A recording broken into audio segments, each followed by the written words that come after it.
تو انہوں نے ہمیں خاص مہمان خانے میں ٹھہرایا. وہاں پر ان کے دوست بھی تھے, عقیدت مند بھی تھے, ان کے مولانا عبدالقدیر صاحب, یہ دکن میں اسلامیہ یونیورسٹی کے وائس چانسلر تھے. تو انہوں نے اپنا وہاں تعارف کرایا. جب میاں صاحب سے ملاقات ہوئی, ان کی باتیں چیت ہوئی, تو بڑی آپس میں دوستی ہو گئی. تو میاں صاحب سے فرمانے لگے کہ نہیں میاں آپ یہاں کب تک رکو گے؟ تو میاں نے کہا یہاں آپ تقریباً ایک ہفتہ تک ہیں. تو انہوں نے کہا کہ میں تمہیں ایک تحفہ دینا چاہتا ہوں اپنی طرف سے. تو انہوں نے دعائے حزب البحر کی اجازت دی اور کہا کہ یہیں بیٹھ کے کرو, جو 3 دن کا چلہ کرایا. تو پہلا چلہ میاں صاحب نے گلبرگہ میں کیا, حضرت سید خواجہ بندہ نواز غیث الدراز اللہ علیہ کی درگاہ پر وہیں کیا. 84 کے اندر نہیں, 44 میں.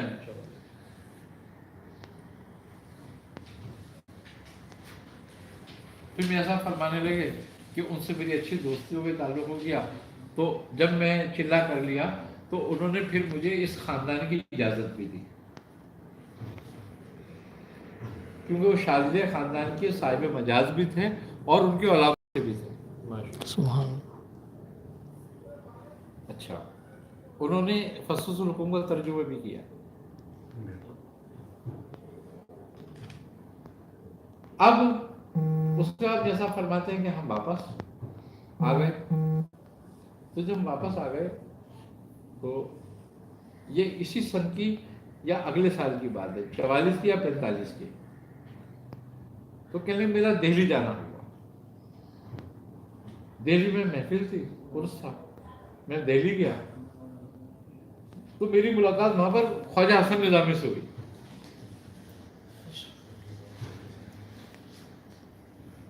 اچھا, جو ہمارے یعنی کہ میاں صاحب کے پیر بھائی تھے, ان کے یہاں محفل تھی, وہ انہی کی محلے میں رہتے تھے. کن کے؟ خواجہ حسن نظامی کے محلے میں ہی رہتے تھے. تو ان سے جب وہاں ملاقات ہوئی, محفل ہوئی, تو خواجہ حسن نظامی سے بھی ملاقات ہوئی اور بڑی بات چیت ہوئی. تو وہ بھی بڑے خوش ہوئے. تو انہوں نے پوچھا کہ آپ یہاں کتنے دن ہو؟ تو میاں صاحب نے فرمایا کہ میں یہاں کم سے کم 1 مہینہ قیام کروں گا, رکوں گا یہاں پہ. کیا؟ کیونکہ دادا میاں نے وہاں آنا تھا, تو میاں صاحب نے پہلے انتظامات جا کے کرنے تھے. تو اب ہوا کیا کہ ان سے جب بات چیت ہوئی تو خواجہ حسن نظامی نے ان کو اپنے یہاں مہمان بنا دیا کہ کچھ دنوں آپ میرے ساتھ یہاں مہمان ہو رہے. کیا؟ تو انہوں نے وہاں پر میاں صاحب کو زکوٰۃ ادا کریں. تو میاں صاحب فرمانے لگے میں نے ایک زکوٰۃ اس کی ادا کی ہے ایسے. تو انہوں نے کہا کہ آپ نے ان کے طریقے پہ کری تھی, اب ہمارے طریقے پہ بھی کریں. تو میاں صاحب فرماتے ہیں کہ میں نے کہا اچھا ٹھیک ہے چلو, کوئی مسئلہ نہیں. میاں صاحب اکثر پرہیز میں تو رہتے تھے, کہنے کر لیتے ہیں. تو انہی کے گھر میں بیٹھ کے کیا ہے چلا کے میاں صاحب. تو خواجہ حسن نظامی صاحب نے پھر وہاں پر میاں صاحب کو حزب البحر کی زکوٰۃ کی اجازت دی, دعائے خاص کی اجازت دی, اور اپنی طرف سے اپنے سلسلے سے بھی نوازا, اپنے سلاسل کی بھی اجازت دی. تو انہوں نے وہاں کی دعوت دی کہ آپ آؤ. میاں صاحب وہاں گئے مزار شریف. جب مزار شریف میں ملاقات ہوئی تو وہاں حضرت شاہ جمال کمبل پوش سے ملاقات ہوئی. تو شاہ جمال کمبول بڑی اچھی طبیعت کے آدمی تھے اور بڑے صاحب جلال اور وقار بزرگ تھے. میاں صاحب سے جب ملاقات ان کی ہوئی تو وہ ان سے بھی بڑی اچھی الگ سے الگ ہو گئی. تو میاں صاحب فرماتے ہیں کہ انہوں نے مجھے دوسرے دن اپنے ہاتھ دعوت دی کہ تم میرے یہاں آنا. میاں صاحب فرماتے ہیں کہ دوسرے دن وہاں چلا گیا ان سے ملاقات کرنے کے لیے ان کے. تو جب ان سے ملاقات ہوئی تو مجھ سے کہنے لگے کہ میاں عثمان میاں آپ جو ہے نا ہماری طرف سے حزب البحر کا عمل کریں.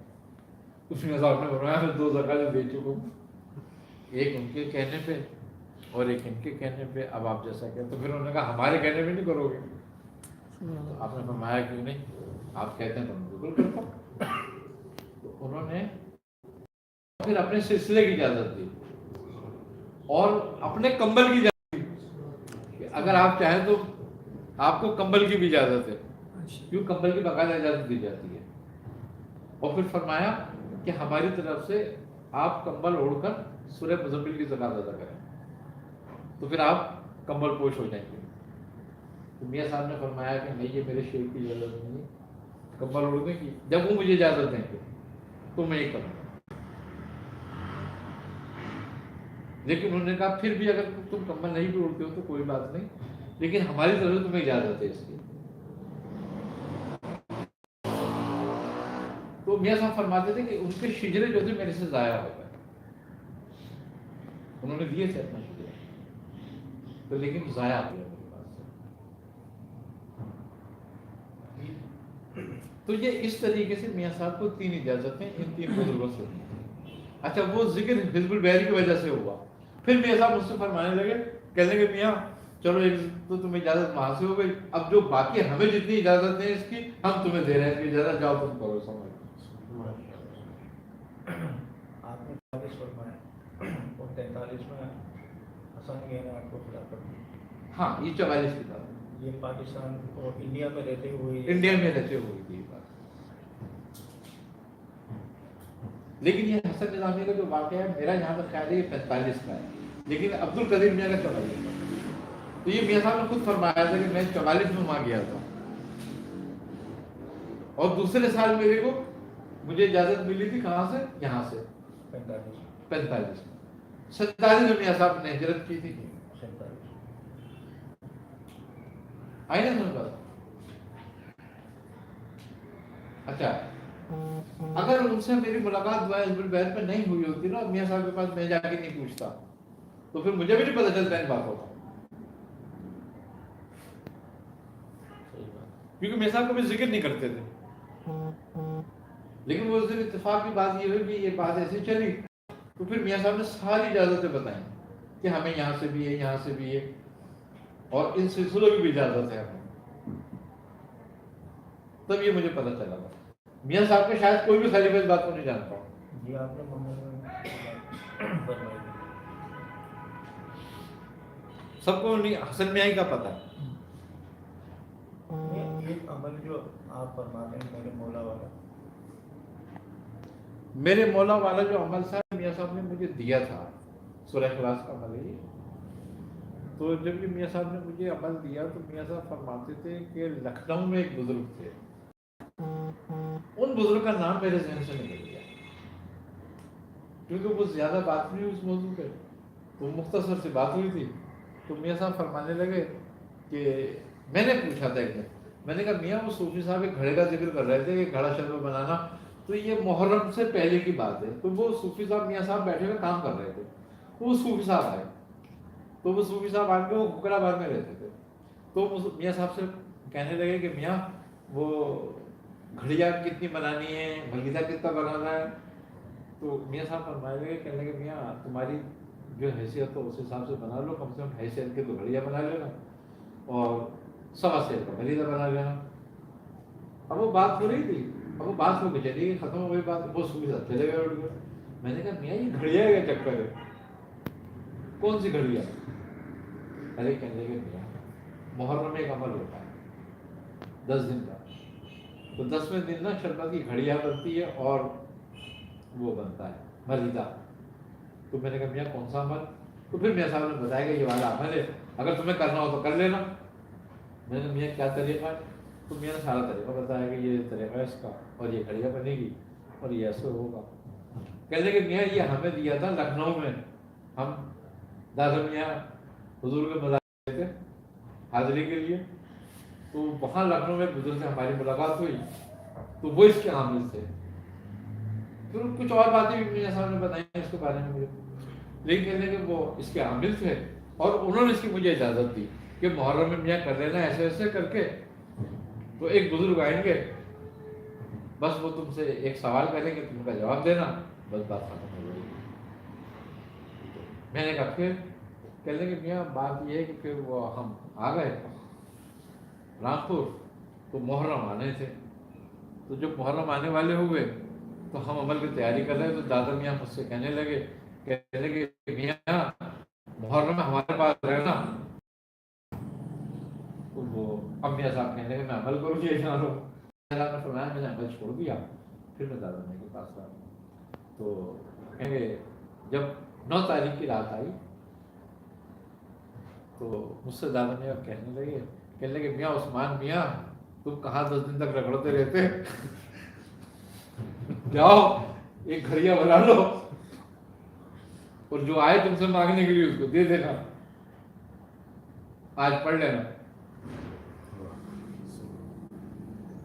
تو دادا کہنے لگے اچھا جیسے میاں تو کہنے لگے 9 تاریخ کی رات کو میں نے گھڑیا بنائی شربت کی ولیدہ جیسے میاں صاحب نے فرمایا بنایا میں نے تو میں بنا کے رکھا تھا کہ میں پڑھنے پڑھوں. ایک صاحب آئے تو ان سے کہنے بھائی وہ گھڑیا تو دے دو ہمیں تو جو تم نے شربت کی بنائی ہے. میاں صاحب کہنے لگے بھائی میں نے تو یہ تو پڑھنے کے لیے بنائی ہے, وظیفہ پڑھنے کے لیے, میں ایسے کیسے دے دوں. ارے انہوں نے کہا کیا وظیفہ پڑھو گے تم, اب یہ ہمیں دے دو, ہم آئے لینے کے لیے. تم سے انہوں نے ہمارے مرشد نے نہیں کہا تھا کوئی ایسے دے دینا اس کو. میاں صاحب فرماتے کہ میں نے اس کو اٹھا کے دے دیا.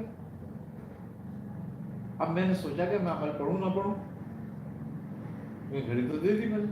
تو پھر میں نے آپ فرمایا کہ میں نے سوچا چلو تسبیح تو پڑھ ہی لوں بیٹھ کے. تسبیح پڑھ لی. دوسرے دن میں جب دادا میں سے ملاقات ہوئی, ارے کہنے لگے بھائی تجھے تسبیح کی کیا ضرورت تھی, تیرا کام تو ہو گیا. کہنے لگے کیا, کہنے لگے گھڑیا تو لے گیا سربت کی. کہنے لگے ہاں تو پھر اور کیا چاہیے تھا تجھے. کہنے لگے میاں آئندہ. بولے ہاں جب تیرے جا گئے وہ آئے تو میاں صاحب فرماتے ہیں کہ جاؤ تم کرنا اور ہو جائے گا مسئلہ. وہ کون تھے؟ وہ کون تھے؟ وہ الگ سمجھ کے موقع تھے. اچھا ہمارا مقصد تو کچھ اور تھا پڑھنے کا اس کا, لیکن وہ پھر جب میاں صاحب نے یہ بات کری تو میں نے کہا میاں اچھا ٹھیک ہے میں کر لوں گا. تو وہ میں 1 سال میں نے کرا, پھر نہیں کرا اس کے بعد. 1 سال کرا. میاں صاحب نے سے فرمانے لگے 3 سال کرنا. تو میری ملاقات کا مقصد کچھ اور تھا. میاں صاحب فرمانے لگے کہ یہ 3 سال میں پورا ہوگا, اگر تم 3 سال کرو گے تو 1 سال میں تو یہی ہوگا. میں نے کہا اچھا. میں نے 1 سال کرا, پھر دوسرے سال مجھے موقع نہیں لگا, وہ چانس نہیں ملا, تو پھر میں چھوڑ دیا. تو وہ ان بزرگ کا بھی میاں صاحب بتاتے ہیں کہ انہوں نے ہمیں اجازت دی, وہ اسی کے حامل تھے وہ, اور انہوں نے اپنے سلسلے کی اجازت دی تھی. اور ایک نظامیوں میں نا ایک چیز پڑھی جاتی ہے, وہ کہیں لکھی ہوئی ہے, میرے پاس یاد نہیں ہے, میرے ذہن میں نہیں ہے, لیکن وہ میں نے بہت زمانہ ہو گیا جب پڑھا تھا اس کو. وہ پڑھی جاتی ہے گولی. نظامیوں کا ایک سلسلہ ہے گولی پڑھی جاتی ہے, جس کو زری کہتے ہیں. یہ زری ہے, زری پڑھی جاتی ہے. تو وہ حضرت شاہ برہان الدین کی ہے. تو اس کے مجھے پہلے کے الفاظ 1-2 یاد رہ گئے تھے, پھر میں بھول بھال گیا تھا سارا.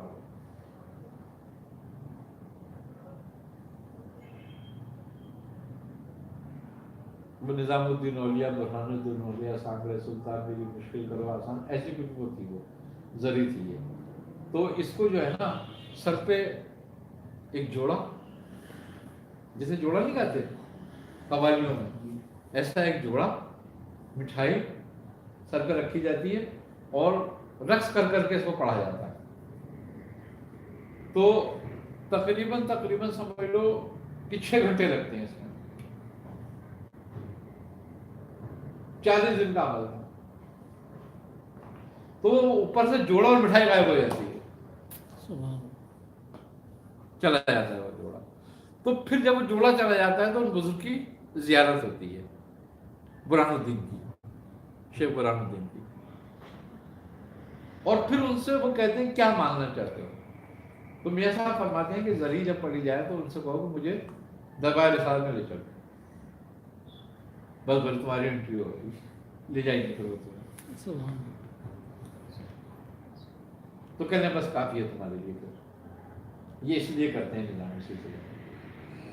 اور بولے ویسے اگر کوئی دنیاوی حاجت ہے تمہاری تو تم ان کو کہہ دو کہ مجھے کوئی اپنا خادم دے دیں، تو وہی خادم دے جائیں گے، ہمیشہ تمہارا کام کرتا رہے گا کچھ بھی. تو لیکن وہ پڑھائی یہ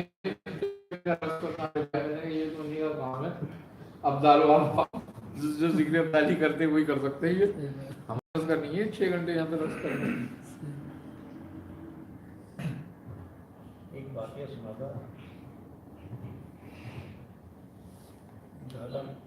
دادا مرشد حسن میاں نے آپ کے والد صاحب صدیق شاہ صاحب کو، عمر میاں کو، عثمان میاں کو لے کے گئے شاہ عنایت حسین شاہ صاحب کے مدرسہ،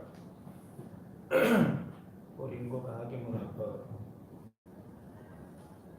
آپ نے بھی مراقبہ کرنا. تو مراقبے میں شاہ عنایت حسین شاہ صاحب نے جو تاج رکھا وہ عثمان غنی شاہ صاحب کو اتر کرا.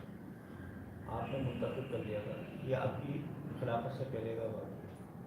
تو میں نے انڈیا میں بھی اس کا کنفرم کرا تھا، اور ایک جگہ اور کنفرم کر رہا ہوں. ان کا ریئل بات یہ ہے. ہاں یہ وہ خلافت دینے کے لیے لے کے گئے. تینوں والد صاحب نے، عمر میاں شاہ صاحب نے، عثمان میاں نے اور دادا حسن میاں نے یہ پورا واقعہ، سب نے پورا واقعہ اپنی آنکھوں سے دیکھا مراقبے کی کیفیت میں. آپ فرماتے ہیں دادا حسن میاں کہ میں پیش کرنے آیا تھا کسی اور کو، انہوں نے قبول کسی اور کو کر لیا. جب انہوں نے کر لیا تو ہم نے بھی قبول کر لیا. یہ واقعہ ہم نے سیرت میں بھی لکھا ہے. تو یہ تصدیق کروانا چاہتا ہاں ہوں. میاں صاحب فرماتے تھے. اور جو میاں صاحب کے والد صاحب تھے صدیق صاحب، وہ بیسیکلی حضرت اعلیٰ حضرت کی خدمت میں بھی رہے. اچھا یہ بھی کنفرم ہوا ہے کہ آپ سلطان الاولیاء کے مرید رہیں؟ ہاں بالکل. حضرت شاہ محمد حسن شاہ دادا نے قبلہ حضور سے مرید بھی تھے صدیق صاحب جو آپ کے والد تھے. اور ان کا وصال یہیں تو ہوا ہے پاکستان میں. والد صاحب کا؟ ہاں تو انڈیا سے والد صاحب بھی آئے تھے؟ ہاں. لیکن میرے خیال ان کا واقعہ 80 سے پہلے وصال ہو گیا تھا. انڈیا سے والد صاحب آئے، والدہ بھی ہیں؟ میاں صاحب کی والدہ کے بارے میں نہیں، کیونکہ والد صاحب کا ذکر میاں صاحب کرتے ہیں. آئے. اور آپ کی بیٹیاں فاطمہ کو ایک آپ نے بتایا، ایک اور بیٹی کا نام بتا رہا تھا نواز. جی اپنی خود کو 2 تھیں، لیکن بڑی یہ بھی لوگوں کی اس میں بھی یہی بتایا. اور ان کا وصال بھی ایسے ہی ہوا. اور ذکر بھی نہیں کر سکتے، بیان بھی نہیں ہاں کر ہاں سکتے. وہ بس کچھ ایسی بات ہے. ان کے وصال کی ایک تقریب تھی، پتہ نہیں چیلم کی تھی کیا تھی، جب میں بیعت ہوا 81 کی بات ہے. یہ فاطمہ کی بات کر رہی ہیں آپ؟ شاید کسی ایک لڑکی، میرے کو نام ذہن میں نہیں ہے، لیکن وہ کچھ ایسے حالات تھے کہ اس کو کچھ بول نہیں سکتے نہ بیان کر سکتے ہیں اس میں. تو اس میں جو ہے نا وہ معاملات کچھ تھے ایسے، بڑی آزمائش سے میرے ساتھ گزرے تھے، بڑے آزمائش تھے.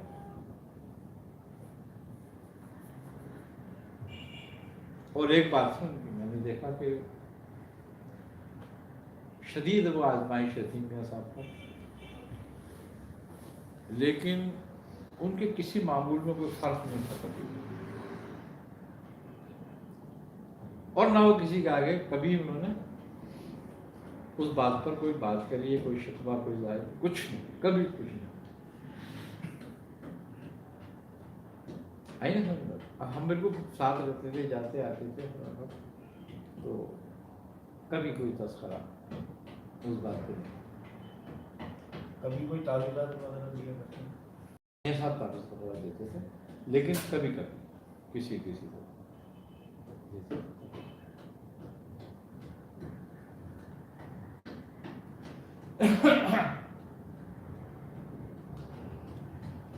میاں صاحب فرماتے تھے بولے میاں آزمائش تو آتی ہے. اب کہنے وہ کہتا ہے نا کہ میں مومنوں کو آزماتا ہوں، جان سے بھی، مال سے بھی، اولاد سے بھی،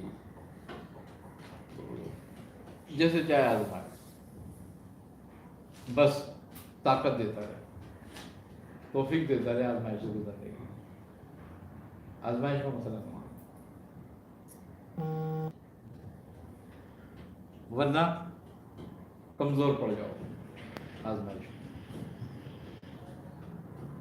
میں دوبارہ بتائیے کیا فرماتے تھے؟ کہ انسانوں سے عزت اور ذلت کا خوف نہ کھانا، ورنہ اللہ کی طرف سے آزمائش میں کمزور پڑ جاؤ. جیسا بھی وقت آئے، جیسا بھی آزمائش آئے، خاموشی سے گزارنا، شکوہ نہ کرنا اس کو.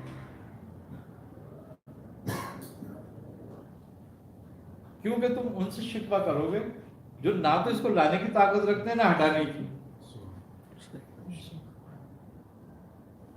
تو پھر تمہارا توکل اور تمہارا بھروسہ کمزور ہو جائے گا، پھر وہ تمہیں دنیا کے حالات پہ ڈال دے گا.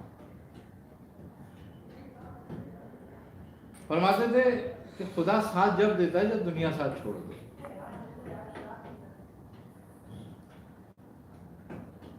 اور خدا کا دروازہ جب کھلتا ہے جب دنیا کے دروازے بند ہو جائیں. اللہ اگر دنیا کے دروازے بند ہونے سے پہلے خدا کا دروازہ نہیں کھلتا،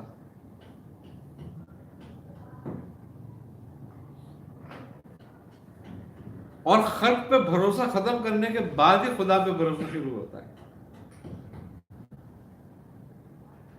اور جب تک تم خلق پہ بھروسہ رکھو گے، جب تک خلق سے عزت اور ذلت کا خوف رکھو گے، جب تک خدا کا خوف پیدا نہیں ہوگا. کہتے تھے میاں رضا کیا چیز ہے؟ کیا کہنے کہ رضا یہی چیز ہے، خدا کی رضا معلوم ہونے کا طریقہ یہی ہوتا ہے کہ جب تو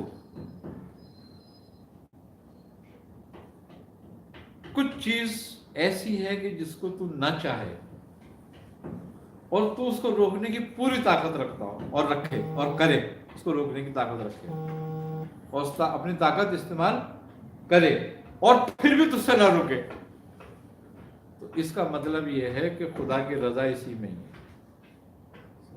اب تو سرنڈر ہو جا، اور جو تو طاقت استعمال کر رہا تھا اس سے تائب ہو جا اور اس سے توبہ کر، اور خدا کے حضور اپنا سر جھکا اور اپنی معافی مانگ اس گناہ کی جو تو کر رہا تھا.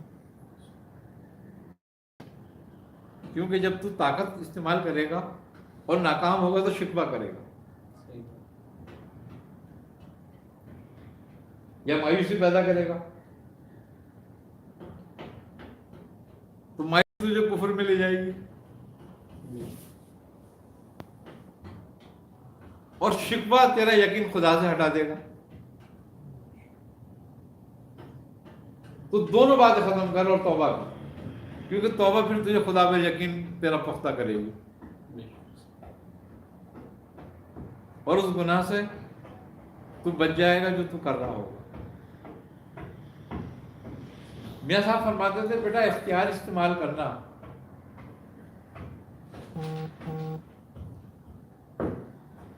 انبیاء کا طریقہ نہیں، اور جو طریقہ انبیاء کا نہیں ہے نا وہ اولیاء کا بھی نہیں ہے.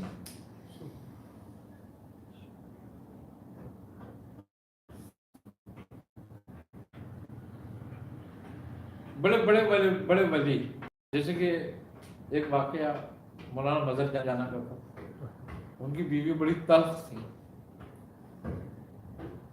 اتنی تلخ تھی کہ اگر کوئی مرید جا کے پوچھ لیتا تھا نا دروازہ بیٹھے کہ مولانا صاحب ہیں، تو وہ اتنا برا بھلا کہتی تھی اس آدمی کو اور مولانا کو ساتھ میں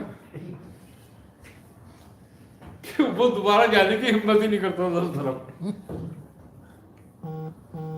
آپ محفل میں ہوتے تھے اور وہ دیکھ لیتی تھی تو بس وہ یہ کہتی تھی ارے اس مولوی کے پاس اپنا وقت ضائع کر رہے ہو بیٹھے ہوئے تم، اور اتنا برا بھلا کہے کہ سننے والا بزن ہو جائے، اور آپ خاموش رہتے تھے، ہنستے رہتے تھے.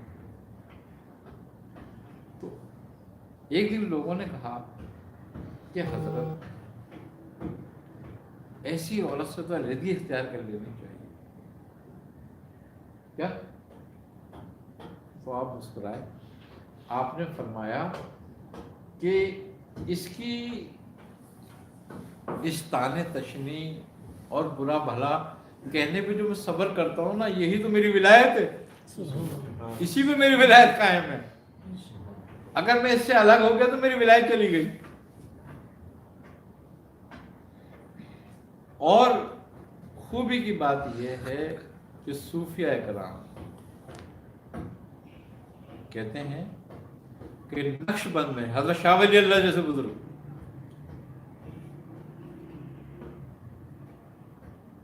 مظہر جانے جانا جیسا بزرگ نہیں گزرا. اب اندازہ کرو کہ بزرگی کا.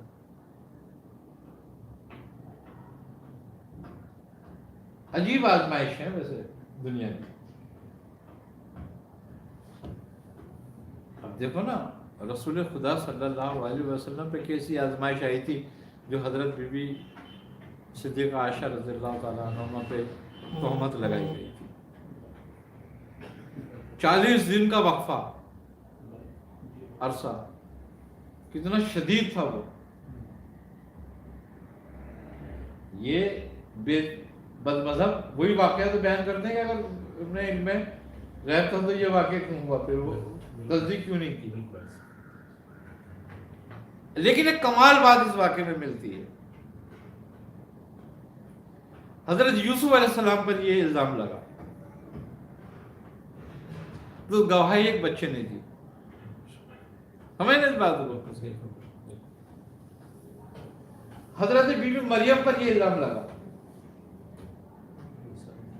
تو گواہی نومولود بچے نے دی.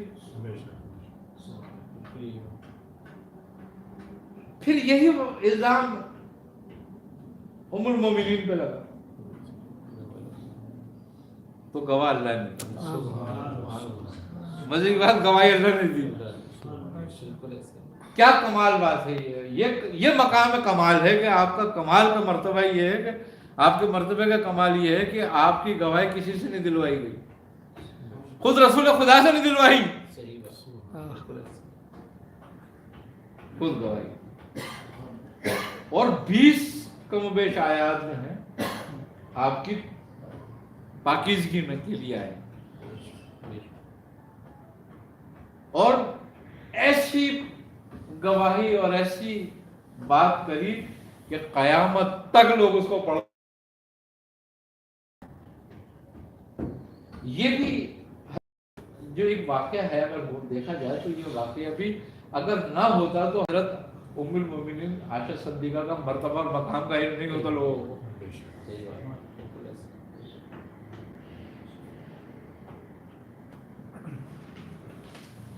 کوئی بھی آزمائش آتی ہے اس کو بلند کرنے کے لیے بغیر آزمائش کے کبھی بھی درجات تمہارے بلند نہیں ہو سکتے. تمہاری عبادت تمہیں بلند نہیں کرتی، تمہاری پاکیزگی تمہیں بلند نہیں کرتی، بلکہ تمہاری آزمائش تمہیں بلند کرتی ہے.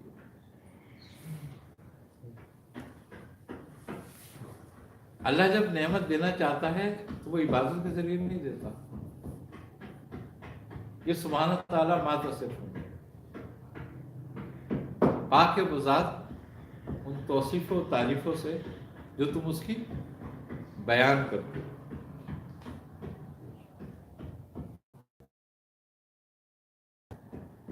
عبادت کے ذریعے بلندی نہیں ہوتی،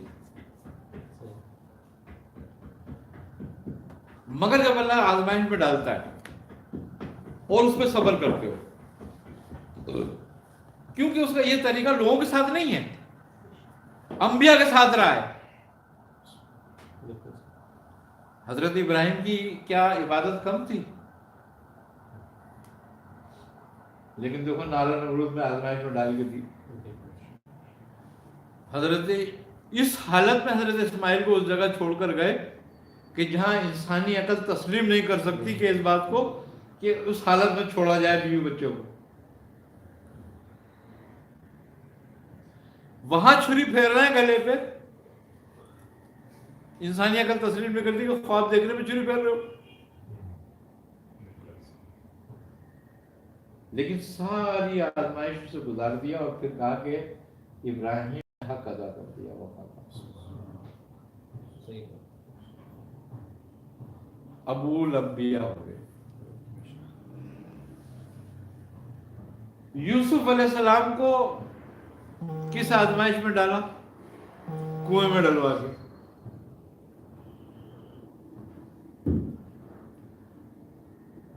کیا بنانا تھا؟ مصر کا بادشاہ۔ شروعات کہاں سے کری؟ کنویں سے۔ بازار گئے، بازار میں بکے، جیل گئے،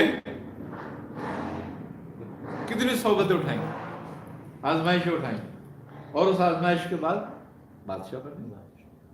حضرت یعقوب علیہ السلام کتنی آزمائشوں میں رہے، روتے روتے۔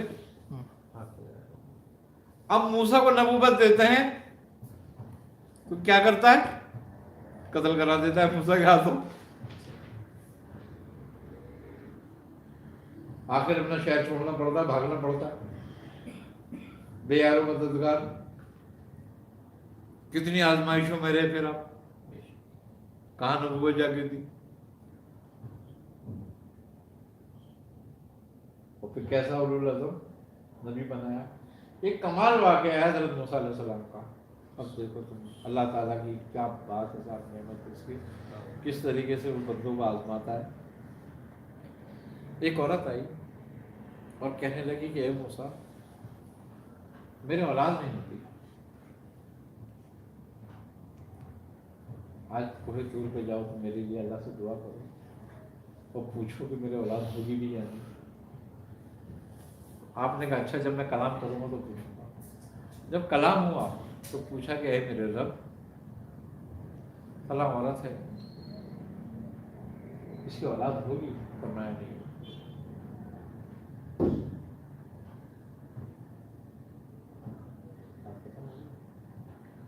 آپ نے اس عورت سے یہی کہہ دیا کہ نہیں ہوگی، وہ عورت مایوس ہو کے بیچاری روتی ہوئی چلی گئی۔ اتفاق ہوا کہ سال سوا سال کے بعد اس عورت سے پھر ملاقات ہوتی ہے، وہ سامنے سے آتی ہے آپ کے، تو اس کی گود میں ایک بچہ ہے بڑا خوبصورت۔ آپ نے پوچھا کہ بچہ کس کا لیا تم نے؟ ارے اس نے کہا اے موسیٰ، یہ میرا بچہ ہے۔ پتہ نہیں تم نے کیسے کہہ دیا، اللہ نے تم سے کہا کیسے کہہ دیا کہ میرا اولاد نہیں ہوگی، پھر مجھے دے دیا۔ تو نے مجھے تو منع کر دیا تھا، اب یہ بچہ کیسے ہو گیا؟ رب نے فرمایا کہ یہ موسیٰ کا جواب ہم تمہیں دیں گے، ایک کام کرو ہمیں ہمارے لیے۔ کہا کیا؟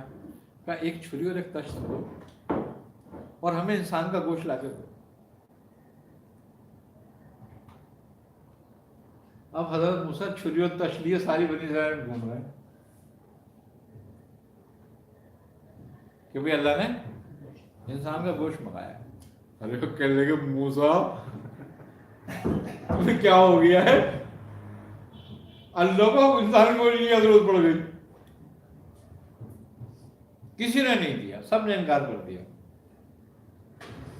آپ مایوس لوگوں سے ہو کے کوئی دے ہی نہیں رہا، واپس سے ہو گئے۔ تو جب واپس آ رہے تھے تو ایک فقیر بیٹھا ہوا تھا راستے میں اپنے مست ملک۔ جب اس کے پاس سے گزرے تو اس نے دیکھا، ارے اس نے کہا موسیٰ کچھ پریشان نظر آ رہے۔ کہنے لگے ہاں بات تو پریشانی کی ہے۔ کہا کیا ہوا؟ کہا رب نے انسان کا گوشت منگایا مگر کوئی دینے کے لیے تیار ہی نہیں ہے۔ ارے اس نے کہا موسیٰ لو، یہ کوئی بات ہوئی؟ آؤ، کہاں کا چاہیے لے جاؤ، کاٹ لو۔ اس نے اپنا بازو آگے کر دیا، آپ نے بازو کا گوشت نکال لیا، تشت میں لے لیا۔ اب جب آگے چلے تو اس نے کہا اے موسیٰ ٹھہرو۔ کہا کیا؟ کہا اس نے کہاں کا منگایا ہوگا پتہ نہیں، کہیں ایسا تو نہیں گردن کا منگایا تھا، گردن کاٹ کے اس کا گوشت دے دیا۔ پھر کہا اے موسیٰ ٹھہرو، کہیں ایسا تو نہیں گال کا منگایا ہو، گال کا کانٹا ڈال دیا۔ کہا ٹھہرو، پیٹ کا تو نہیں منگایا، پیٹ سے کاٹ کے ڈال دیا۔ گویا انہوں نے سارے جسم کے حصوں کا گوشت کاٹ کاٹ کے اس دست میں ڈال دیا کہ جہاں کا چاہیے لے لے. اب موسیٰ جب یہ ترس لے کر گئے بارگاہ الہی میں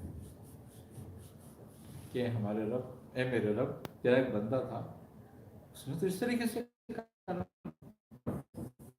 فرمایا کہ اے موسیٰ، جو میرے لیے اپنا گوشت دے سکتا ہے تو کیا میں اس کے لیے بیٹا نہیں ہوں؟ سبحان اللہ. میں اس کو کیسے رد کرتا اس کی بات کو جو میرا اتنا عاشق ہو. سبحان اللہ. سبحان اللہ.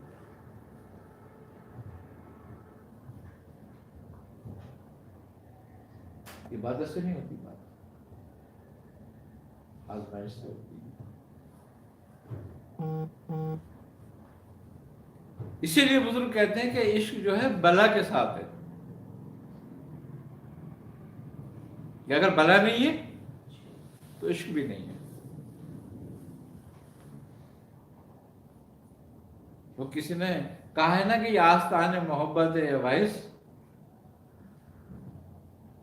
یہ آستان محبت ہے اے وائز، یہاں دل ہی نہیں سر بھی چڑھائے جاتے ہیں.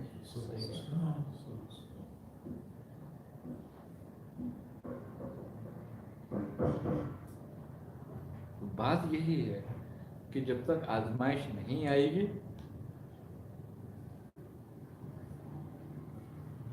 نہ تمہارے صبر کا پتہ چلے گا. یا ایھا الذین آمنوا ونستعینوا بالصبر والصلاۃ ان اللہ مع الصابرین. ان اللہ مع الزاہدین نہیں کہا، عابدین نہیں کہا، عارفین نہیں کہا، صابرین کا.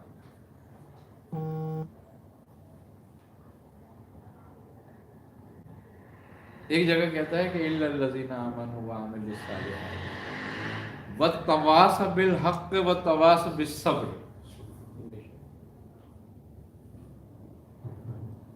سرکار عالم صلی اللہ علیہ وسلم کو کہہ رہا ہے کہ اے نبی، آپ ان لوگوں کی باتوں پہ صبر کریں.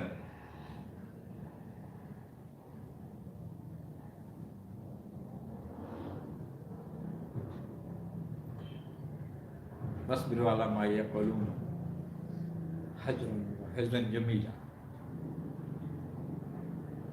آپ ان کی باتوں پہ صبر کریں اور ان کو خوبصورتی سے ٹال دیں.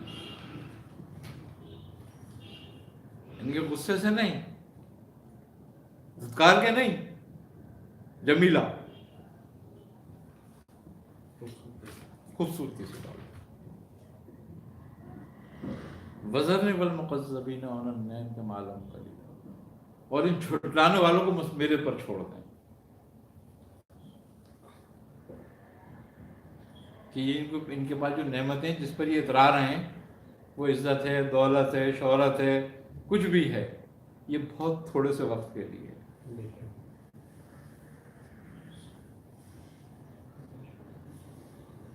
اس لیے میاں صاحب کی باتیں بڑی عجیب ہوتی تھی. کوئی کبھی کبھی نا وہ جب اندر سے بولتے تھے نا کچھ، پھر بولتے تھے وہ کچھ،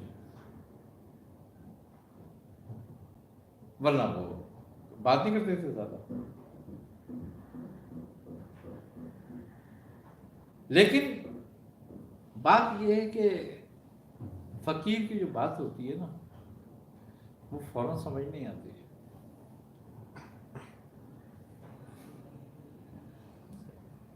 وہ بات تو حل کی کر رہا ہوتا ہے لیکن ہوتا مستقبل میں.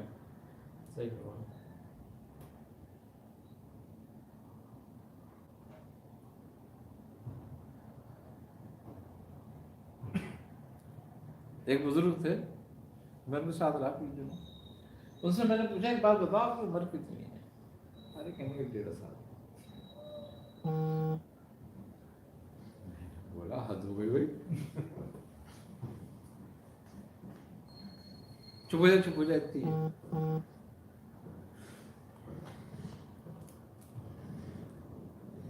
1.5 سال کا 20 سال ہو گیا. اب